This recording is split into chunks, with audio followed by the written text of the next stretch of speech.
ಎಲ್ಲಾ ಗೃಹಲಕ್ಷ್ಮಿಗೂ ಕೂಡ 4,000 ರೂಪಾಯಿ ಬಾಕಿ ಹಣ ಒಂದು ಕಡೆಗೆ ಜಮೆ ಆಗ್ತಾ ಇದ್ರೆ ಇನ್ನೊಂದು ಕಡೆಗೆ ಮರು ಅರ್ಜಿ ಪ್ರಕ್ರಿಯೆ ಕೂಡ ಪ್ರಾರಂಭವಾಗುತ್ತೆ. ಗೃಹಲಕ್ಷ್ಮಿಯರು ದಾಖಲೆಗಳನ್ನ ರೆಡಿ ಇಡಬೇಕಾಗುತ್ತೆ ವೀಕ್ಷಕರೇ. ಇದಕ್ಕಂದ್ರೆ ಈಗ ಮತ್ತೆ ಮರು ಅರ್ಜಿ ಪ್ರಕ್ರಿಯೆ ಆಗಸ್ಟ್ ತಿಂಗಳಲ್ಲಿ ಪ್ರಾರಂಭವಾಗುತ್ತಂತೆ. ಸೊ ಯಾವೆಲ್ಲ ದಾಖಲೆಗಳು ರೆಡಿ ಇಡಬೇಕು, ಮತ್ತೆ ಗೃಹಲಕ್ಷ್ಮಿಯರಿಗೆ ಹಣ ಬಂದಿಲ್ಲ ಅಂದ್ರೆ ಯಾವಾಗ ಬರುತ್ತೆ, ಮತ್ತೆ ನೀವು ಏನ್ ಮಾಡಬೇಕು ಎಲ್ಲ ಮಾಹಿತಿ ನೋಡೋಣ. ಇನ್ನು 19 ನೂತನ ಸಚಿವರು ಪ್ರಮಾಣ ವಚನ ಸ್ವೀಕಾರ ಮಾಡಿದ್ದಾರೆ. ಹೌದು ವೀಕ್ಷಕರೇ, ಮುಖ್ಯಮಂತ್ರಿ ಡಿ.ಕೆ. ಶಿವಕುಮಾರ್ ಅವರ ಸರ್ಕಾರಕ್ಕೆ 19 ನೂತನ ಸಚಿವರು ಆಡ್ ಆನ್ ಆಗಿದ್ದಾರೆ ಅಂತಾನೆ ಹೇಳಬಹುದು. ಹಾಗಾದ್ರೆ ಯಾರೆಲ್ಲ ಸಚಿವರು ಪ್ರಮಾಣ ವಚನ ಸ್ವೀಕಾರ ಮಾಡಿದ್ದಾರೆ ಅದರ ಬಗ್ಗೆನೂ ಕೂಡ ಒಂದು ಅಪ್ಡೇಟ್ ನಾವು ನಿಮಗೆ ಕೊಡಲಿದ್ದೇವೆ. ಸೊ ವಿಡಿಯೋನ ಪೂರ್ತಿಯಾಗಿ ನೋಡಿ. ಇನ್ನೊಂದು ಕಡೆಗೆ ಮೂರನೇದಾಗಿ ರೇಷನ್ ಕಾರ್ಡ್ ಇದ್ದವರಿಗೆ, BPL ಕಾರ್ಡ್ ಇದ್ದವರಿಗೆ, ಅನ್ನಭಾಗ್ಯ ಫಲಾನುಭವಿಗಳಿಗೆ ರೇಷನ್ ಕಾರ್ಡ್ ಹೊಂದಿದ್ರೆ ಬೇಗನೆ ವಿಡಿಯೋಗೆ ಲೈಕ್ ಮಾಡಿ. ನಿಮಗೆ ದೊಡ್ಡ ಒಂದು ಸಿಹಿ ಸುದ್ದಿ ಕೂಡ ಬಂದಿದೆ ವೀಕ್ಷಕರೇ. ಎಲ್ಲರಿಗೂ ಕೂಡ ಸಿಹಿ ಸುದ್ದಿ ಇವತ್ತು ಬಂದಿರುವಂತದ್ದು. ಮತ್ತು ಅಂತ್ಯೋದಯ ಕಾರ್ಡ್ ಇದ್ರಿಗೂ ಕೂಡ ಮತ್ತು APL ಕಾರ್ಡ್ ಇದ್ರಿಗೂ ಕೂಡ ಗುಡ್ ನ್ಯೂಸ್ ಇದೆ. ಇನ್ನು ವೀಕ್ಷಕರೇ, 4ನೇ ದೊಡ್ಡ ಬ್ರೇಕಿಂಗ್ ನ್ಯೂಸ್. ಖಾಲಿ ಸೈಟು ನಿವೇಶನ ಸರ್ಕಾರದಿಂದ ಮತ್ತು ಕಾರ್ಪೊರೇಷನ್ ಇಂದ ಬಿಡಿಯಿಂದ ನೀವು ಪಡ್ಕೊಂಡಿದ್ರೆ 5 ವರ್ಷದ ಒಳಗೆ ಮನೆ ಕಟ್ಟಿಲ್ಲ ಅಂದ್ರೆ ಸರ್ಕಾರಕ್ಕೆ ನಿವೇಶನ ವಾಪಸ್ ಹೋಗಲಿದೆ. ಬಡ್ಡಿ ಸಮೇತ ನೀವು ಕೊಟ್ಟಿರೋ ಹಣ ನಿಮಗೆ ವಾಪಸ್ ಕೊಟ್ಟು ಸರ್ಕಾರ ನಿಮ್ಮ ಜಾಗ, ಸೈಟು, ನಿವೇಶನ ವಾಪಸ್ ತಗೋಬಹುದು. ವಿಡಿಯೋನ ಪೂರ್ತಿಯಾಗಿ ನೋಡಿ, ಮಾಹಿತಿ ತಿಳಿದುಕೊಳ್ಳಿ. ಇನ್ನು ಆಗಸ್ಟ್ 13ನೇ ತಾರೀಕಿಗೆ ಬಂದ್ ಅಂತ ಹೇಳಲಾಗ್ತಾ ಇದೆ. ಇಡೀ ಕರ್ನಾಟಕ ಬಂದ್ ಆಗುವ ಸಾಧ್ಯತೆ ಇದೆ. ಹಾಗಾದ್ರೆ 13ನೇ ತಾರೀಕಿಗೆ ಏನಿರುತ್ತೆ, ಏನಿರೋದಿಲ್ಲ? ವಾಟಾಳ್ ನಾಗರಾಜ್ ಅವರು ಹೇಳಿರೋ ಪ್ರಕಾರ 13ನೇ ತಾರೀಕು ಅಖಂಡ ಕರ್ನಾಟಕ ಬಂದ್ ಮಾಡ್ತೀವಿ ಅಂತ ಘೋಷಣೆಯನ್ನ ಮಾಡಿರುವಂತದ್ದು. ನೋಡಿ, ವಿಡಿಯೋ ಶುರು ಮಾಡೋಕ್ಕಿಂತ ಮುಂಚೆ ನೀವು ಗೃಹಲಕ್ಷ್ಮಿ ಫಲಾನುಭವಿಗಳಾಗಿದ್ರೆ ನಿಮಗೆ ಸಿಹಿ ಸುದ್ದಿ ಇದೆ. ಬೇಗನೆ ಈ ಒಂದು ಗುಡ್ ನ್ಯೂಸ್ಗೆ ವಿಡಿಯೋಗೆ ಲೈಕ್ ಮಾಡೋದನ್ನ ಮರಿಬೇಡಿ. ಹಾಗೂ ಕಮೆಂಟ್ ಬಾಕ್ಸ್ ಅಲ್ಲಿ ಒಂದು ಪ್ರಶ್ನೆಗೆ ಉತ್ತರ ಕೊಡಿ. ನಿಮಗೆ 31ನೇ ಕಂತು ಗೃಹಲಕ್ಷ್ಮಿ ಯೋಜನೆ ಹಣ ಜಮೆ ಅಕೌಂಟ್ಗೆ ಆಗಿದೆಯಾ? ಬೇಗನೆ ಎಸ್ ಆರ್ ನೋ ಅಂತ ಕಮೆಂಟ್ ಮಾಡಿ. ತುಂಬಾ ಜನ ನೋ, ನಮಗೆ ಹಣ ಬಂದೇ ಇಲ್ಲ, 30, 31 2 ಕಂತು ಹಣ ಬಂದೇ ಇಲ್ಲ ಅಂತ ಕಮೆಂಟ್ ಮಾಡ್ತಿದ್ದಾರೆ. ಕೆಲವರು 31ನೇ ಕಂತು ಹಣ ಬಂದಿದೆ, 32ನೇ ಕಂತು ಹಣ ಯಾವಾಗ ಬರುತ್ತೆ ಅಂತ ಕಮೆಂಟ್ ಮಾಡ್ತಿದ್ದಾರೆ. ಇನ್ನು ಮೂರನೇದಾಗಿ ಮರು ಅರ್ಜಿ ಪ್ರಕ್ರಿಯೆ ಯಾವಾಗ, ಯಾವ ದಾಖಲೆಗಳು ಕೊಡಬೇಕು ಅಂತ ಕಮೆಂಟ್ ಮಾಡ್ತಿದ್ದಾರೆ. 3 ಪ್ರಶ್ನೆಗೂ ಕೂಡ ಉತ್ತರ ಸಿಗುತ್ತೆ. ಅದಕ್ಕಿಂತ ಮುಂಚೆ ನಮ್ಮ ಕರ್ನಾಟಕ ರಾಜ್ಯದ ನೂತನ ಸಚಿವರಾಗಿ 19 ಜನ ಪ್ರಮಾಣ ವಚನವನ್ನ ಸ್ವೀಕಾರ ಮಾಡಿದ್ದಾರೆ. ಮುಖ್ಯಮಂತ್ರಿ ಡಿ.ಕೆ. ಶಿವಕುಮಾರ್ ಸರ್ ಅವರ ಒಂದು ಕ್ಯಾಬಿನೆಟ್ಗೆ ಹೊಸ ಸಚಿವರು ಸೇರ್ಪಡೆ ಆಗಿರುವಂತದ್ದು. ಆದ್ರೆ ವೀಕ್ಷಕರೇ, ಇಲ್ಲಿ ಒಂದು ದೊಡ್ಡ ಬ್ರೇಕಿಂಗ್ ನ್ಯೂಸ್ ಏನಂದ್ರೆ, ಹೋದ ಬಾರಿ ಮಹಿಳಾ ಮತ್ತು ಮಕ್ಕಳ ಕಲ್ಯಾಣ ಇಲಾಖೆ ಸಚಿವ ಆದಂತವರು ಲಕ್ಷ್ಮೀ ಹೆಬ್ಬಾಳ್ಕರ್ ಮೇಡಮ್ ಅವರು ಈ ಬಾರಿ ಸಚಿವ ಸ್ಥಾನ ಸಿಕ್ಕಿಲ್ಲ. ಅಂದ್ರೆ ಈಗ ಮಹಿಳಾ ಮತ್ತು ಮಕ್ಕಳ ಕಲ್ಯಾಣ ಇಲಾಖೆಗೆ ಸಚಿವರು ಯಾರಾಗ್ತಾರೆ, ಇದು ಒಂದು ಕೂಡ ಪ್ರಶ್ನೆ ಬರುತ್ತೆ. ಸೊ ಇನ್ನೊಂದು ಮುಂದಿನ ಬರೋ ವಿಡಿಯೋದಲ್ಲಿ ನಿಮಗೆ ಅಪ್ಡೇಟ್ ಸಿಗಬಹುದು ಅದ್ರ ಬಗ್ಗೆ. ಇಲ್ಲಿ ಇಂಪಾರ್ಟೆಂಟ್ ಏನಪ್ಪಾ ಅಂದ್ರೆ 19 ಸಚಿವರು, ನೂತನ ಸಚಿವರು ಯಾರು, ಅವರ ಹೆಸರು ಅದು ಕೂಡ ನಿಮಗೆ ನಾವು ತೋರಿಸ್ತೇವೆ. ಸೊ ವಿಡಿಯೋನ ಪೂರ್ತಿಯಾಗಿ ನೋಡಿ. ಆದ್ರೆ ಲಕ್ಷ್ಮೀ ಹೆಬ್ಬಾಳ್ಕರ್ ಮೇಡಮ್ ಅವರಿಗೆ ಒಂದು ಸಚಿವ ಸ್ಥಾನ ಕೈ ತಪ್ಪಿರುವಂತದ್ದು. ಈಗಾಗಲೇ ಬೆಳಗಾವಿ ಜಿಲ್ಲೆಯಲ್ಲಿ ಮತ್ತು ಹೆಬ್ಬಾಳ್ಕರ್ ಮೇಡಮ್ ಅವರ ಬೆಂಬಲಿಗರು ಹಿರೇಬಾಗೇವಾಡಿ ಬಳಿ ಪ್ರತಿಭಟನೆ ಕೂಡ ಮಾಡಿದ್ದಾರೆ. ಬೈಲಹೊಂಗಲ ಬೆಳಗಾವಿ ಹೆದ್ದಾರಿ ತಡೆದು ರಸ್ತೆ ಮೇಲೆ ಧರಣಿ ಕುಳಿತು ಬೆಂಬಲಿಗರು ಪ್ರತಿಭಟಿಸಿದ್ರು. ಲಕ್ಷ್ಮೀ ಹೆಬ್ಬಾಳ್ಕರ್ ಅವರ ಭಾವಚಿತ್ರ ಹಿಡಿದು ಧರಣಿ ನಡೆಸುತ್ತಿರುವ ಬೆಂಬಲಿಗರು ಬಸವೇಶ್ವರ ವೃತ್ತದಲ್ಲೂ ಕೂಡ ಟೈರ್ಗೆ ಬೆಂಕಿ ಹಚ್ಚಿ ಆಕ್ರೋಶವನ್ನು ವ್ಯಕ್ತಪಡಿಸಿದ್ದಾರೆ. ಸಚಿವ ಸ್ಥಾನ ಕೊಡಲೇಬೇಕು ಅಂತ ಒಂದು ಘೋಷಣೆ ಕೂಡ ಕೂಗಿರುವಂತದ್ದು ವೀಕ್ಷಕರೇ. ಆದ್ರೆ ಅವರಿಗೆ ಸಚಿವ ಸ್ಥಾನ 2ನೇ ಬಾರಿನೂ ಕೂಡ ಸಿಕ್ಕಿಲ್ಲ. ಇಲ್ಲಿ ನೋಡಿ, ಈಗ ಗೃಹಲಕ್ಷ್ಮಿ ಯೋಜನೆ ಬಗ್ಗೆ ಒಂದು ಅಪ್ಡೇಟ್ ಬಂದಿದೆ. 32ನೇ ಕಂತು ಹಣ ಸದ್ಯದಲ್ಲೇ ಬಿಡುಗಡೆ ಆಗುವ ಸಾಧ್ಯತೆ ಕಂಡು ಬರ್ತಾ ಇದೆ. ಪ್ರತಿ ತಿಂಗಳು ಕೂಡ ಒಂದು ಕಂತು ಹಣ ಬಿಡುಗಡೆ ಆಗಬೇಕು. ಆ ಪ್ರಕಾರ ಜೂನ್ ತಿಂಗಳಲ್ಲಿ ಗೃಹಲಕ್ಷ್ಮಿ ಹಣ ಬಿಡುಗಡೆ ಆಗಿರೋ ಬಗ್ಗೆ ಅಪ್ಡೇಟ್ ಇದ್ದಿದ್ದಿಲ್ಲ. ಜುಲೈ ತಿಂಗಳಲ್ಲಿ 31ನೇ ಕಂತು ಗೃಹಲಕ್ಷ್ಮಿ ಹಣ ಸರ್ಕಾರ 2,400 ಕೋಟಿ ರೂಪಾಯಿ ಹಣವನ್ನ ಬಿಡುಗಡೆ ಮಾಡಿರುವಂತದ್ದು. ಅದೇ ಪ್ರಕಾರ ಮತ್ತೆ ಈಗ 2,400 ಕೋಟಿ ಹಣ ಆಗಸ್ಟ್ ತಿಂಗಳಲ್ಲೂ ಕೂಡ ಬಿಡುಗಡೆ ಆಗಬೇಕು ಅಂತ ಇದೆ. ಯಾಕಂದ್ರೆ ಈಗಾಗಲೇ 3 ವರ್ಷ ಗೃಹಲಕ್ಷ್ಮಿ ಯೋಜನೆಗೆ ಕಂಪ್ಲೀಟ್ ಆಗ್ತಾ ಇದೆ. ಹೀಗಾಗಿ ರಾಜ್ಯ ಸರ್ಕಾರ 3 ವರ್ಷ ಕಂಪ್ಲೀಟ್ ಆಗ್ತಾ ಇರೋದ್ರಿಂದ ಮತ್ತೊಂದು ಕಂತು ಹಣ ಬಿಡುಗಡೆ ಮಾಡುವ ಸಾಧ್ಯತೆ ಇದೆ. ಅಂದ್ರೆ 3 ವರ್ಷ ಅಂದ್ರೆ 36 ತಿಂಗಳು, 36 ಕಂತು ಕೊಡಬೇಕಿತ್ತು. ಇನ್ನು 31 ಕಂತಲ್ಲಿದ್ದಾರೆ. ಅಂದ್ರೆ ಇನ್ನೂ ಉಳಿದ ಕಂತುಗಳು ಬಾಕಿ ಇದೆ, ಬ್ಯಾಲೆನ್ಸ್ ಇದೆ. ಹಂತ ಹಂತವಾಗಿ ಬಾಕಿ ಕಂತು ಕೊಡ್ತೇವೆ ಅಂತ ಒಂದು ಹೇಳಿಕೆ ಆಗಿನ ಸಚಿವೆ ಆದಂತವರು ಲಕ್ಷ್ಮೀ ಹೆಬ್ಬಾಳ್ಕರ್ ಮೇಡಮ್ ಅವರು ಒಂದು ಹೇಳಿಕೆಯನ್ನ ಕೊಟ್ಟಿದ್ರು. ಆದ್ರೆ ಮುಂದಿನ ಬರೋ ವಿಡಿಯೋದಲ್ಲಿ ಮತ್ತೆ ಮುಂದಿನ ಬರೋ ಒಂದು ದಿನಗಳಲ್ಲಿ ಯಾರು ಗೃಹಲಕ್ಷ್ಮಿ ಯೋಜನೆಗೆ ಅಕೌಂಟಬಿಲಿಟಿ ತಗೊಂತಾರೆ ಅದು ಕೂಡ ಈಗ ಕಾದು ನೋಡಬೇಕಾಗಿದೆ. ಯಾಕಂದ್ರೆ ಲಕ್ಷ್ಮೀ ಹೆಬ್ಬಾಳ್ಕರ್ ಮೇಡಮ್ ಅವರಿಗೆ ಸಚಿವ ಸ್ಥಾನ ಸಿಕ್ಕಿಲ್ಲ ಈ ಬಾರಿನೂ ಕೂಡ. ಸೊ ಇದೊಂದು ಇಂಪಾರ್ಟೆಂಟ್ ಅಪ್ಡೇಟ್ ಆಗಿದೆ. ಇಲ್ಲಿ ನೋಡಿ ವೀಕ್ಷಕರೇ, ಮರು ಅರ್ಜಿ ಪ್ರಕ್ರಿಯೆ ಪ್ರಾರಂಭವಾಗುತ್ತೆ. ಯಾರಿಗೆಲ್ಲ ಹಣ ಬರ್ತಾ ಇಲ್ಲ ನೋಡಿ, ಅಂತವರು ಸ್ವಲ್ಪ ವೇಟ್ ಮಾಡಬೇಕು. ಮತ್ತೆ ನಿಮ್ಮ ಬ್ಯಾಂಕ್ ಅಕೌಂಟ್ ನ ಒಂದು ಬಾರಿ ಚೆಕ್ ಮಾಡ್ಕೋಬೇಕಾಗುತ್ತೆ. ಎಲ್ಲಾ ಕರೆಕ್ಟ್ ಆಗಿದ್ದು ನಿಮಗೆ ಹಣ ಬರ್ತಾ ಇಲ್ಲ ಅಂದ್ರೆ ಮರು ಅರ್ಜಿ ಪ್ರಕ್ರಿಯೆ ಈ ತಿಂಗಳಲ್ಲಿ ನಡೆಯುವ ಸಾಧ್ಯತೆ ಇದೆ. ಸೊ ಇಲ್ಲಿ ಎರಡನೇದಾಗಿ ಹೇಳ್ಬೇಕಂದ್ರೆ, ನೀವು ದಾಖಲೆಗಳು ರೆಡಿ ಇಟ್ಕೊಳ್ಳಿ.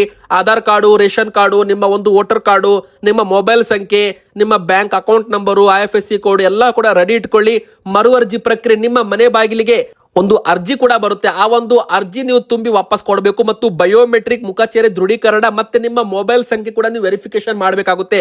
ಅಂದ್ರೆ ಗೃಹಲಕ್ಷ್ಮಿಯರ ಮೊಬೈಲ್ ಸಂಖ್ಯೆನೇ ನೀವು ಅಕೌಂಟ್ಗೆ ಕೊಟ್ಟಿರಬೇಕು, ಬ್ಯಾಂಕ್ ಅಕೌಂಟ್ಗೆ ಅಂತ ಹೇಳಲಾಗಿದೆ.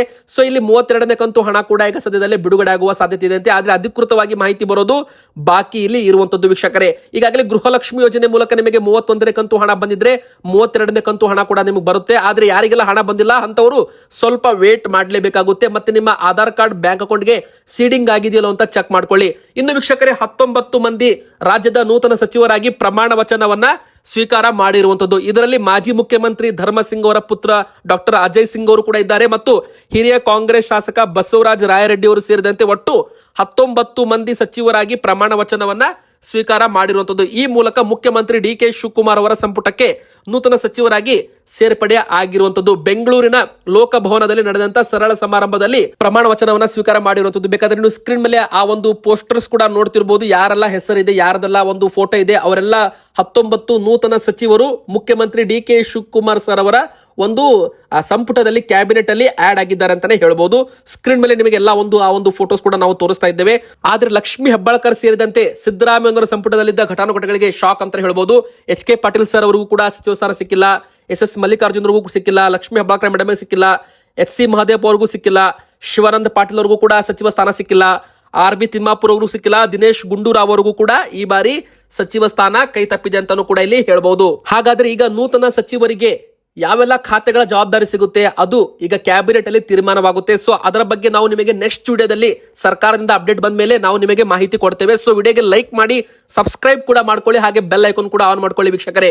ಈಗ ಮತ್ತೊಂದು ದೊಡ್ಡ ಬ್ರೇಕಿಂಗ್ ನ್ಯೂಸ್ ಬರ್ತಾ ಇದೆ. ನೀವು ಕೂಡ ಈಗಾಗಲೇ ಸೈಟು ಪಡ್ಕೊಂಡಿದ್ರೆ ಮನೆ ಕಟ್ಟಬೇಕು ಅಂತ, ಮನೆ ಕಟ್ಟಿಲ್ಲ ಅಂದ್ರೆ ಬೇಗನೆ ಮನೆ ಕಟ್ಟಬೇಕು, ಇಲ್ಲ ಅಂದ್ರೆ ನಿಮ್ಮ ಸೈಟು ವಾಪಸ್ ಸರ್ಕಾರದ ಕೈಗೆ ಹೋಗಬಹುದು. ನೋಡಿ ವೀಕ್ಷಕರೇ, ಇಲ್ಲಿ ಮುಖ್ಯವಾಗಿ ಈ ಒಂದು ಮಾಹಿತಿ ರಾಜ್ಯ ಸರ್ಕಾರದಿಂದ ಮುಖ್ಯಮಂತ್ರಿ ಡಿ.ಕೆ. ಶಿವಕುಮಾರ್ ಸರ್ ಅವರ ಒಂದು ಹೇಳಿಕೆಯನ್ನ ಕೊಟ್ಟಿದ್ದಾರೆ. ಸೊ ಯಾರೆಲ್ಲ ಸರ್ಕಾರದಿಂದ ನಿವೇಶನ ಪಡ್ಕೊಂಡಿರ್ತೀರಾ, ಮತ್ತೆ ಮನೆ ಕಟ್ಟಬೇಕು ಅಂತ ಸೈಟ್ ಪಡ್ಕೊಂಡಿರ್ತೀರಾ, ಇನ್ವೆಸ್ಟ್ಮೆಂಟ್ಗೋಸ್ಕರ ಅಂತ ತುಂಬಾ ಜನ ಸೈಟ್ ಪಡ್ಕೊಂಡಿದ್ದಾರೆ, 5 ವರ್ಷದಲ್ಲಿ ಮನೆ ನಿರ್ಮಾಣ ಮಾಡದಿದ್ದಲ್ಲಿ ಸೈಟ್ ವಾಪಸ್ ಅಂತ ಹೇಳಿದ್ದಾರೆ.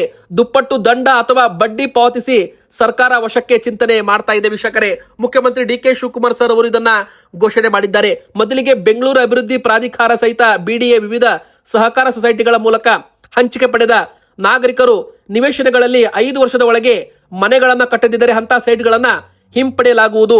ಅಂದ್ರೆ ಸೈಟ್ ಗಳನ್ನ ಹಿಂಪಡಿತಾರಂದ್ರೆ ನಿಮಗೆ ನೀವೇನು ಹಣ ಕೊಟ್ಟು ಖರೀದಿ ಮಾಡಿರ್ತಾರಲ್ಲ ಆ ಒಂದು ಹಣ ಕೂಡ ನಿಮಗೆ ವಾಪಸ್ ಕೊಟ್ಟು ಬಡ್ಡಿ ಸಮೇತ ಹಣ ವಾಪಸ್ ಕೊಟ್ಟು ನಿಮ್ಮ ಒಂದು ನಿವೇಶನ ಸರ್ಕಾರ ವಾಪಸ್ ತಗೋಬಹುದಂತೆ. ಸೊ ಯಾರಾದ್ರೂ ತುಂಬಾ ಜನ ನೋಡಿ ಕಸ ಹಾಕ್ತಿರ್ತಾರೆ, ನಿವೇಶನ ಖಾಲಿ ಬಿಟ್ಟಿರ್ತಾರೆ, ಅಲ್ಲಿ ಜನ ಬಂದು ಕಸ ಹಾಕ್ತಿರ್ತಾರೆ. ಸೊ ಈ ತರ ಕಸ ಹಾಕೋದು ಕೂಡ ತಪ್ಪು ಅಂತ ಹೇಳಿದ್ದಾರೆ. ಇಲ್ಲಿ ಮತ್ತೆ ಜನರು ಸ್ವಲ್ಪ ಕಾಂಪೌಂಡ್ ಹಾಕಿ ಚಿಕ್ಕ ಮನೆ ಆದ್ರೂ ಕಟ್ಕೋಬೇಕಂತ ಒಂದು ಅಲರ್ಟ್ ಮೆಸೇಜ್ ಅನ್ನ ಕೊಟ್ಟಿರುವಂತದ್ದು ವೀಕ್ಷಕರೇ. ಸೊ ಇದೊಂದು ಇಂಪಾರ್ಟೆಂಟ್ ಅಪ್ಡೇಟ್ ಆಗಿದ್ದಿಲ್ಲ ಅಂದ್ರೆ ಡಬಲ್ ಟ್ಯಾಕ್ಸ್ ಕೂಡ ಹಾಕೋದಾಗಿ ಎಚ್ಚರಿಕೆಯನ್ನ ಕೊಟ್ಟಿದ್ದಾರೆ. ಇನ್ನು ರೇಷನ್ ಕಾರ್ಡ್ ಇದ್ದವರಿಗೆ, ಬಿಪಿಎಲ್ ಕಾರ್ಡ್ ಇದ್ದವರಿಗೆ, ಅನ್ನಭಾಗ್ಯ ಫಲಾನುಭವಿಗಳಿಗೂ ಕೂಡ ಭರ್ಜರಿ ಸಿಹಿ ಸುದ್ದಿ ಬಂದಿದೆ. ಮೊದಲಿಗೆ ಎಪಿಎಲ್ ಕಾರ್ಡ್ ಇದ್ದವರಿಗೂ ಕೂಡ ಅಕ್ಕಿ ಕೊಡುವ ನಿರ್ಧಾರ ಸರ್ಕಾರ ಮಾಡಬಹುದು. ನೋಡಿ ವೀಕ್ಷಕರು, ಈಗಾಗಲೇ 7 ಲಕ್ಷಕ್ಕೂ ಹೆಚ್ಚು ಬಿಪಿಎಲ್ ಕಾರ್ಡ್ಗಳು ಬಂದ್ ಆಗ್ತಿದ್ದಾವೆ. ಅಂದ್ರೆ ಯಾರೆಲ್ಲ ಬಿಪಿಎಲ್ ಕಾರ್ಡ್ ಇಷ್ಟು ವರ್ಷ ಅನ್ನಭಾಗ್ಯ ಅಕ್ಕಿ ಪಡ್ಕೊಂಡಿರ್ತಾರೆ ಅವರಿಗೆ ದಿಢೀರ್ ಅಂತ ಎಪಿಎಲ್ ಕಾರ್ಡ್ ಕೊಟ್ರೆ, ಆದ್ರೆ ಅವರಿಗೆ ಅನ್ನಭಾಗ್ಯ ಅಕ್ಕಿ ಬೇಕಂದ್ರೆ ಅವರಿಗೆ ಅಕ್ಕಿ ಸಿಗೋದಿಲ್ಲ. ಸೊ ಈಗ ಒಟ್ಟು 7 ಲಕ್ಷ ಕಾರ್ಡ್ಗಳು ಬಿಪಿಎಲ್ ಇಂದ ಎಪಿಎಲ್ ಆಗ್ತಿದ್ದಾವೆ. ಇದರಲ್ಲಿ 4 ಲಕ್ಷ ಕಾರ್ಡ್ಗಳು ಈಗಾಗಲೇ ಬಿಪಿಎಲ್ ಇಂದ ಎಪಿಎಲ್ ಆಗಿರುವಂತದ್ದು. ಸೊ ಈಗ ಮುಂದಿನ ಬರೋ ದಿನಗಳಲ್ಲಿ ಎಪಿಎಲ್ ಕಾರ್ಡ್ ಇದ್ದವರಿಗೂ ಕೂಡ ಅಕ್ಕಿ ಸರ್ಕಾರ ಕೊಡುವ ಸಾಧ್ಯತೆ ಇದೆ. ಯಾಕಂದ್ರೆ ತುಂಬಾ ಜನ ಇಲ್ಲಿ ಮನವಿ ಮಾಡಿದ್ರೆ, ಅರ್ಜಿ ಸಲ್ಲಿಕೆ ಮಾಡಿದ್ರೆ ಎಪಿಎಲ್ ಕಾರ್ಡ್ ಇದ್ದವರಿಗೂ ಕೂಡ ಬಿಪಿಎಲ್ ಕಾರ್ಡ್ ತರ ಅವರಿಗೆ ಅಕ್ಕಿ ಸಿಗಲಿದೆ ಅಂತೆ. ಇನ್ನು ಬಿಪಿಎಲ್ ಕಾರ್ಡ್ ಇದ್ದವರಿಗೆ ಅಂತ್ಯೋದಯ ಪಡಿತರ ಚೀಟಿ ಇದ್ದವರಿಗೆ ಎವೈ ಮತ್ತು ಬಿಪಿಎಲ್ 2 ಕಾರ್ಡ್ಗಳಿಗೂ ಕೂಡ ಇನ್ನು 2-3 ತಿಂಗಳಲ್ಲಿ ಇಂದಿರಾ ಫುಡ್ ಕಿಟ್, ಇಂದಿರಾ ಆಹಾರ ಕಿಟ್ ಕೂಡ ವಿತರಣೆ ಮಾಡ್ತೀವಿ ಅಂತ ಒಂದು ಘೋಷಣೆ ಆಹಾರ ಸಚಿವರು ಕೆ.ಎಚ್. ಮುನಿಯಪ್ಪ ಸರ್ ಅವರು ಒಂದು ಘೋಷಣೆಯನ್ನ ಮಾಡಿರುವಂತದ್ದು. ನೋಡಿ, ಅಡುಗೆ ಎಣ್ಣೆ, ಉಪ್ಪು, ಸಕ್ಕರೆ, ತೊಗರಿಬೇಳೆ ಈ 4 ಆಹಾರ ಸಾಮಗ್ರಿಗಳು ಒಂದು ಕಡೆಗೆ ಇಂದಿರಾ ಕಿಟ್ ಅಲ್ಲಿ ಸಿಗುತ್ತೆ. ಇತ್ತ ನಿಮಗೆ ಕೇಂದ್ರ ಸರ್ಕಾರದಿಂದ 3 ಕೆಜಿ ರಾಗಿ, 2 ಕೆಜಿ ಅಕ್ಕಿ ಸದ್ಯಕ್ಕೆ ವಿತರಣೆ ಮೋದಿ ಸರ್ಕಾರದಿಂದ ಮಾಡ್ತಿರುವಂತದ್ದು. ಸೊ ಇಲ್ಲಿ ಕಂಪೇರ್ ಮಾಡಿದ್ರೆ ಟೋಟಲ್ ಆಗಿ ನಿಮಗೆ ಅಕ್ಕಿ, ರಾಗಿನೂ ಸಿಗುತ್ತೆ, ಅಡುಗೆ ಎಣ್ಣೆ, ಉಪ್ಪು, ಸಕ್ಕರೆ, ತೊಗರಿಬೇಳೆ ಇತ್ತ ಕರ್ನಾಟಕ ಸರ್ಕಾರದಿಂದ ಸಿಗುತ್ತೆ. ಹೆಸರು ಕಾಳು ಕೂಡ ಕೊಡಬಹುದು, ಆದ್ರೆ ಸದ್ಯಕ್ಕೆ ಹೆಸರು ಕಾಳು ಶಾರ್ಟೇಜ್ ಇರೋದ್ರಿಂದ ಅದರ ಬದಲಾಗಿ ನಿಮಗೆ ಹೆಚ್ಚುವರಿ ತೊಗರಿ ಬೇಳೆ ಕೊಡ್ತಾರಂತೆ. ಆದ್ರೆ ನವೆಂಬರ್ ತಿಂಗಳಿಂದ ಇಂದಿರಾ ಕಿಟ್ ವಿತರಣೆ ಆಗಲಿದೆ ಅಂತೆ. ಸೊ ವೀಕ್ಷಕರೇ, ಎಲ್ಲರೂ ಕೂಡ ನವೆಂಬರ್ ತಿಂಗಳವರೆಗೂ ಕಾಯಬೇಕಾಗುತ್ತೆ. ಇಲ್ಲಿ 3ನೇದು ದೊಡ್ಡ ಅಪ್ಡೇಟ್ ಏನಪ್ಪಾ ಅಂದ್ರೆ ರೇಷನ್ ಕಾರ್ಡ್ ತಿದ್ದುಪಡಿ ಪ್ರಕ್ರಿಯೆ ಕೂಡ ಪ್ರಾರಂಭವಾಗಿದೆ. ಇನ್ನು 4ನೇದಾಗಿ ಅನ್ನ ಸುವಿಧಾ ಯೋಜನೆ ಮೂಲಕ 75 ವರ್ಷ ಮೇಲ್ಪಟ್ಟ ಹಿರಿಯ ನಾಗರಿಕರು, ಬಿಪಿಎಲ್ ಅಂತ್ಯೋದಯ ಕಾರ್ಡ್ ಇದ್ದವರು ನಿಮ್ಮ ಮನೆ ಬಾಗಿಲಿಗೆ ಪಡಿತರವನ್ನ ಪಡೆದುಕೊಳ್ಳಬಹುದು ಅಂತ ಹೇಳಲಾಗಿದೆ ವೀಕ್ಷಕರೇ. ಇದಕ್ಕೋಸ್ಕರ ನೀವು ಅನ್ನ ಸುವಿಧಾ ಯೋಜನೆ ಮೂಲಕ ಒಮ್ಮೆ ಬಾರಿ ಈ ಒಂದು ಯೋಜನೆಯಲ್ಲಿ ನಿಮ್ಮ ಹೆಸರನ್ನ ಸೇರ್ಪಡೆ ಮಾಡಬೇಕಾಗುತ್ತೆ ಅಂತ ಹೇಳಲಾಗಿದೆ ವೀಕ್ಷಕರೇ. ಈಗ ಬನ್ನಿ ಕೊನೆಯದಾಗಿ ಕರ್ನಾಟಕ ಮತ್ತೆ ಬಂದ್ ಅಂತ ಘೋಷಣೆ ಆಗಿದೆ. ಹಾಗಾದ್ರೆ ಯಾವೆಲ್ಲ ಸೇವೆಗಳು ಇರುತ್ತೆ, ಯಾವೆಲ್ಲ ಸೇವೆಗಳು ಬಂದ್ ಆಗಲಿದೆ ಆಗಸ್ಟ್ 13ರಂದು? ಹೌದು ವೀಕ್ಷಕರೇ, ಈಗಾಗಲೇ ನಿಮಗೆ ಗೊತ್ತಿರಬಹುದು, ತಮಿಳುನಾಡು ರಾಜ್ಯಕ್ಕೆ ನೀರು ಹರಿಸಬೇಕೆಂಬ ಆದೇಶದ ಬೆನ್ನಲ್ಲೇ ಹಳೆ ಮೈಸೂರು ಭಾಗದಲ್ಲಿ ಭಾರಿ ಜನಾಕ್ರೋಶ ವ್ಯಕ್ತವಾಗಿದೆ. ಸರ್ಕಾರ ಮುಂದಿನ ನಡೆ ಚರ್ಚಿಸಲು ಈಗಾಗಲೇ ಆಗಸ್ಟ್ 2ರಂದು ಒಂದು ಸರ್ವಪಕ್ಷ ಸಭೆ ಕೂಡ ಕರೆಯಲಾಗಿತ್ತು. ನಂತರ ಆ ಒಂದು ಸಭೆಯಲ್ಲಿ ಆಗಸ್ಟ್ 13ನೇ ತಾರೀಕಿಗೆ ಕರ್ನಾಟಕ ಬಂದ್ಗೆ ಕನ್ನಡಪರ ಸಂಘಟನೆಗಳು ಮತ್ತು ರೈತರು ಕೂಡ ಈ ಒಂದು ಬಂದ್ಗೆ ಕರೆಯನ್ನ ಕೊಟ್ಟಿರುವಂತದ್ದು. ಕಾವೇರಿ ಕಿಚ್ಚು ಸರ್ಕಾರಕ್ಕೆ ಸವಾಲಾಗುವ ನಿರೀಕ್ಷೆ ಇದೆ ಅಂತ ಹೇಳಲಾಗ್ತಾ ಇದೆ. ನೋಡಿ ವೀಕ್ಷಕರೇ, ಮೊದಲಿಗೆ ಹೇಳ್ಬೇಕಂದ್ರೆ ಕಾವೇರಿ ನೀರಿನ ಕಿಚ್ಚು ಈಗ ಕರ್ನಾಟಕ ಬಂದ್ವರೆಗೂ ಹೋಗಿದೆ. ಕನ್ನಡಪರ ಸಂಘಟನೆಗಳಿಂದ ಬಂದ್ಗೆ ಕರೆಯನ್ನ ಕೊಡಲಾಗಿದೆ. ಪ್ರತಿಭಟನೆ ಬೇಡ, ರಾಜ್ಯದ ಶಕ್ತಿ ರಕ್ಷಣೆಗೆ ಬದ್ಧವಾಗಿದ್ದೇನಂತ ಡಿ.ಕೆ. ಶಿವಕುಮಾರ್ ಸರ್ ಅವರು ಮನವಿ ಮಾಡಿದ್ದಾರೆ. ಆದ್ರೆ ಬಂದ್ ವಾಪಸ್ ತಗೊಳ್ಳೋ ಮಾತೇ ಇಲ್ಲ ಅಂತ ವಾಟಾಳ್ ನಾಗರಾಜ್ ಅವರು ಒಂದು ಹೇಳಿಕೆಯನ್ನ ಕೊಟ್ಟಿರುವಂತದ್ದು. ಈಗಾಗಲೇ 80ಕ್ಕೂ ಹೆಚ್ಚು ಸಂಘಟನೆಗಳ ಬೆಂಬಲ ಇಲ್ಲಿ ಸಿಕ್ಕಿದೆ ವೀಕ್ಷಕರೇ. ಸೊ ಅಖಂಡ ಕರ್ನಾಟಕ ಬಂದ್ ಬಹುತೇಕ ಫಿಕ್ಸ್ ಅಂತ ಹೇಳ್ಬಹುದು. ಹಾಗಾದ್ರೆ ಆಗಸ್ಟ್ 13ನೇ ತಾರೀಕಿಗೆ ಯಾವೆಲ್ಲ ಸೇವೆಗಳು ಬಂದ್ ಆಗ್ಬಹುದು ನೋಡಿ. ಕರ್ನಾಟಕದ ಚಲನಚಿತ್ರ ವಾಣಿಜ್ಯ ಮಂಡಳಿ ಬೆಂಬಲವನ್ನು ಕೊಟ್ಟಿರೋದ್ರಿಂದ ಟಾಕೀಸ್ಗಳು ಬಂದ್ ಆಗಬಹುದು. ಲಾರಿ ಮಾಲಕರು ಮತ್ತು ಚಾಲಕರ ಸಂಘವು ಕೂಡ ಬೆಂಬಲವನ್ನ ಕೊಟ್ಟಿದೆ. ಸೊ ಲಾರಿ ಚಾಲಕರು ಕೂಡ ತಮ್ಮ ಒಂದು ಸೇವೆಯನ್ನ ಬಂದ್ ಮಾಡ್ತಿದ್ದಾರೆ. ಆಟೋ ಚಾಲಕರು ಕೂಡ ಮತ್ತು ಓಲಾ ಊಬರ್ ಆಟೋ ಚಾಲಕರು ಕೂಡ ಈ ಒಂದು ಬಂದ್ಗೆಯನ್ನ ಬೆಂಬಲವನ್ನ ಕೊಟ್ಟಿರುವಂತದ್ದು ವೀಕ್ಷಕರೇ. ಬೀದಿ ಬದಿ ವ್ಯಾಪಾರಿಗಳು, ರೈತ ಸಂಘಟನೆಗಳು, ವಕೀಲರ ಸಂಘ ಸೇರಿದಂತೆ ತುಂಬಾ ಅಂದ್ರೆ ಒಟ್ಟು 80ಕ್ಕೂ ಹೆಚ್ಚು ಸಂಘಟನೆಗಳ ಬೆಂಬಲ ಇಲ್ಲಿ ಕೊಟ್ಟಿರುವಂತದ್ದು. ಸೊ ಇಲ್ಲಿ ಬೀದಿ ಬದಿ ವ್ಯಾಪಾರಸ್ಥರು ಕೂಡ ಬಂದ್ಗೆ ಬೆಂಬಲವನ್ನು ಕೊಟ್ಟಿರೋದ್ರಿಂದ ಬೀದಿ ಬದಿ ವ್ಯಾಪಾರಸ್ಥರು ಕೂಡ ಸ್ತಬ್ಧವಾಗಲಿದೆ. ಆದ್ರೆ ಸಾರಿಗೆ ಸಂಚಾರ ಇರಬಹುದು ಅಂತ ಹೇಳಲಾಗ್ತಾ ಇದೆ. ಆದ್ರೆ ಒಂದು ವೇಳೆ ಪ್ರತಿಭಟನೆ ಸ್ವರೂಪ ತುಂಬಾ ಜಾಸ್ತಿ ಆಯ್ತಂದ್ರೆ ಅವಾಗ ಮಾತ್ರ ಸಾರಿಗೆ ಸಂಚಾರ ಬಂದ್ ಆಯ್ತು ಅಂದ್ರೆ ಅವಾಗ ಮಾತ್ರ ಶಾಲೆಗಳಿಗೆ ಆಯಾ ಜಿಲ್ಲಾಧಿಕಾರಿಗಳು ಬಂದ್ ಕೊಡೋ ಸಾಧ್ಯತೆ ಇದೆ. ಇನ್ನು ಸರ್ಕಾರಿ ಮೆಡಿಕಲ್ ಶಾಪ್ಗಳು, ಹಾಲು, ಈ ತರ ಒಂದು ಮುಖ್ಯ ವಸ್ತುಗಳ ಮಾರಾಟ ಇರಲಿದೆ ಅಂತ ಹೇಳಲಾಗಿದೆ.